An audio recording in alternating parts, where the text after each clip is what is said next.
Guys, turo ko lang sa inyo paano mag-print ng unlimited voucher. Ayan. So, login lang kayo guys sa inyong admin account. Ayan, login. Then, mapoproceed kayo guys dito. Ayan, sa portal natin o sa ating admin account. Ayan. So, dito tayo pupunta sa may sites. Under po ng site sa may ibaba, itong Hotspot Manager. Po, after Hotspot Manager, makikita nyo guys, ito yung mga, ayan, yan po yung mga vouchers na ginamit. Ayan, mga expired. Ayan, May. Ayan, di ba? So, ang dami niyan guys. Ayan. So, ito yung kanilang mga upload, usage, and download usage. Di ba? Oh, na-maximize natin yung ating internet. Tapos, pag clinic nyo dito guys, pwede nyo yung iset ng 100 para makita nyo lahat ng mga nagamit na vouchers. Ayan o. Ayan, mula June. Ito yung mga nag-avail sa atin ng June. Ayan, dami, di ba o. Usually, ang ina-avail dito is 3 days. Yung 3 days, ano yan, 30 pesos. Ayan, so hanggang, ayan, mga valid pa. Ayan yung iba, ayan, valid. Ibig sabihin, meron pa silang internet. Ayan. Okay. So, dyan makikita yung mga active vouchers pa. So, paano naman tayo gagawa kapag naubos na yung voucher? So, punta kayo dito, balik lang kayo, swipe nyo lang sa taas. I-click nyo to guys yung vouchers. Ayan, meron dito sa pinakababa na create vouchers. Create voucher. Click nyo yan. Then, mapupunta kayo dito.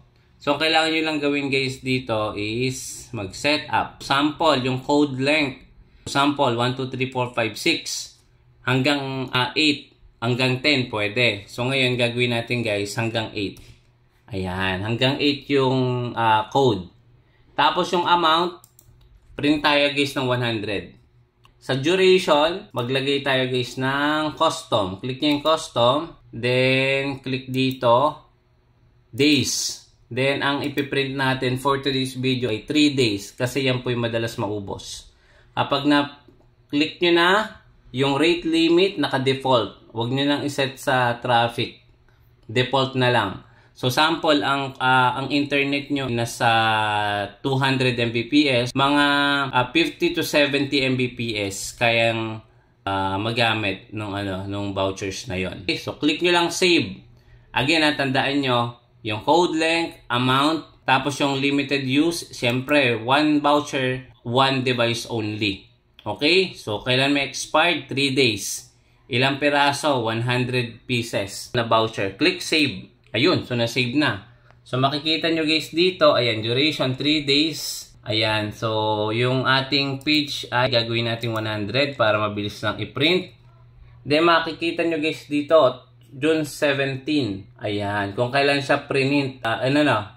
Create. So, ngayon, ipiprint din natin yan. So, paano to ipiprint? Pwede po kayong gumamit din ng mobile phone ha. Ayan.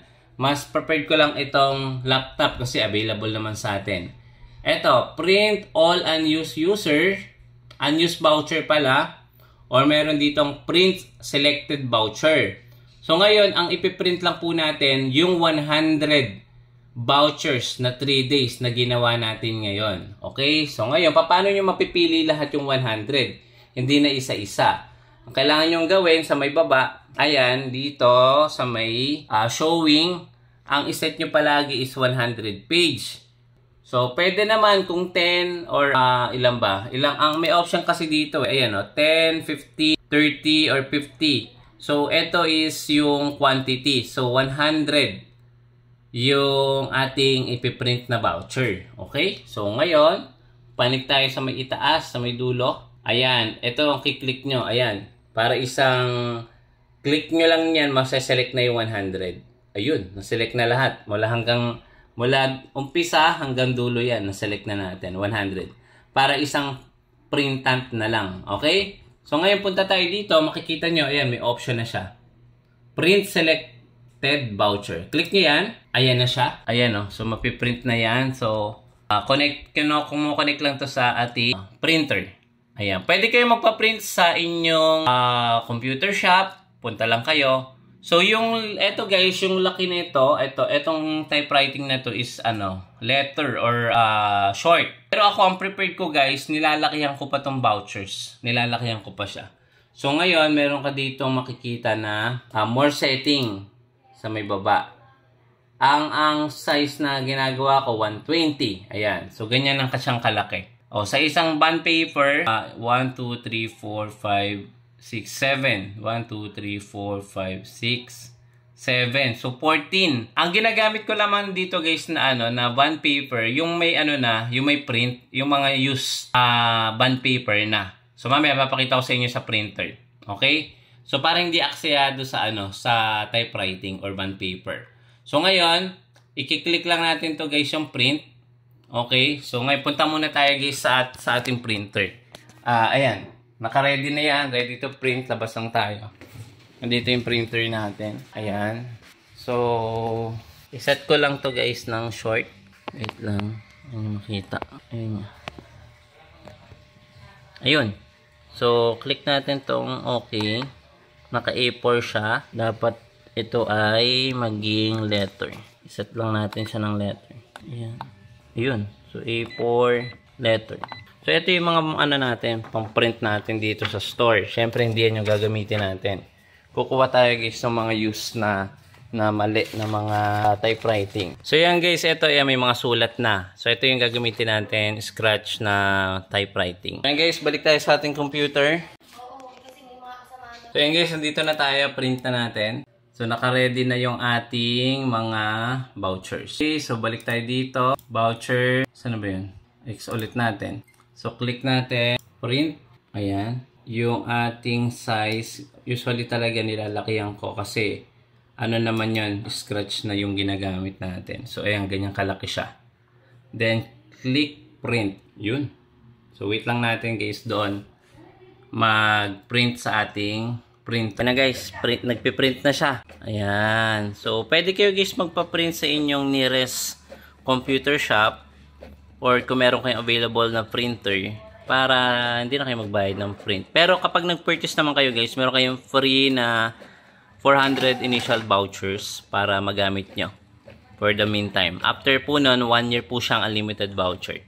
Okay? So, ayan. So, ayan na.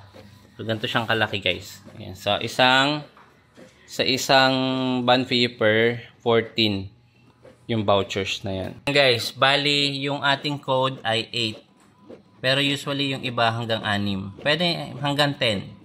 Para, mahirap nilang i-type, di ba? So, ayan, 3 days yan. So, sa mga nagtatanong, itong code ba natin ito, kahit bini-video natin, baka magamit ng iba, hindi po yan magagamit kasi every device or access point, iba-iba po yun ang program. So, kahit ito is meron kayong existing piece wifi na walang bendo, hindi nyo yung ma-access kasi magiging invalid yan. Guys, kung meron kayong ganito, yan yung pang-cutter. Pero pwede rin naman gunting. Ayan. So ikakat lang natin siya isa-isa. Kaya na. Wait lang. Okay, kaya na. Huwag mo muna